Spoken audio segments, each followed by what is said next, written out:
How close are you with your sister?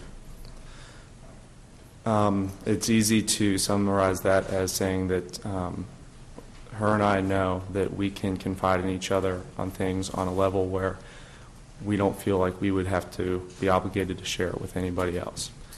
And that is just because of the relationship that her and I have, that we connect on a level above anybody else. We love each other unconditionally. And we can tell each other things that we may not feel comfortable telling anybody else, even our own family members.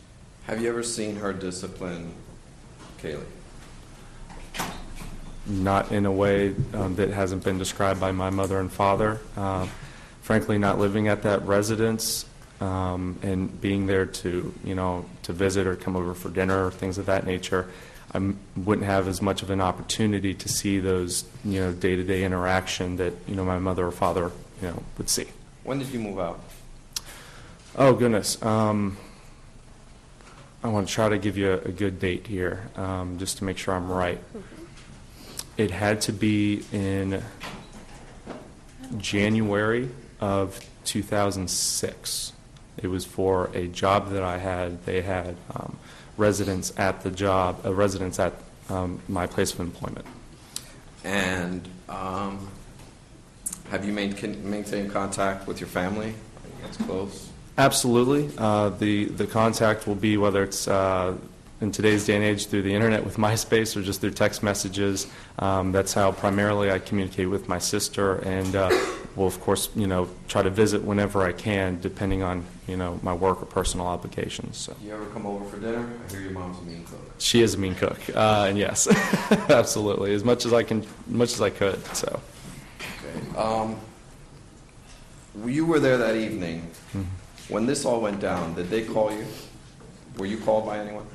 This is how I found out that evening. I had not had any knowledge of the car or anything like that would have prompted my mother's communication with my sister on that day. My father called me he called me to say that my mother, he was worried about my mom, said it's a long story, I'll tell you later, which if there's a problem, he would typically explain it that way.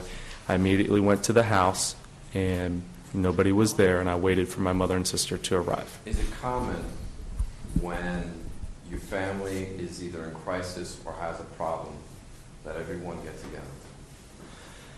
If that information is shared with all the family members, absolutely. And is that what happened that evening? Absolutely. Did you have much time to speak with your sister? Specifically, I had time to speak with her and plead with her and with my mother prior to her calling 911 at the home. Approximately 45 minutes went by when I was trying to delay my mother in calling the police because Casey maintained that she knew where Kaylee's whereabouts were and that she was safe and that she did not want to disturb her, but that she would take us there in the morning. I knew my mother and that all she wanted to do was make sure Kaylee was okay and to bring her home. I was pleading with my mother to wait because I knew I could get through to Casey. So you would say about 45 minutes? Before the police came, yes. Or before the 911 call was made, yes. And I did have maybe just a few brief moments here and there that evening, but I was following up with her friends at that time. So after the police arrived and they took her away and came back and forth that whole evening, how much time have you had to speak with your sister alone? Since that evening? Yes. I have not. The only day that I spoke with my sister was on Wednesday the 16th. We were at the home, and Casey called the house. And my mother gave me the phone. Casey asked me for... How much time, more or less? 30 seconds. Okay. Do you believe in your heart of hearts that if you had some time to talk to your sister about the situation, that she might provide you with some help in finding Kaylee? I have no doubt in my mind.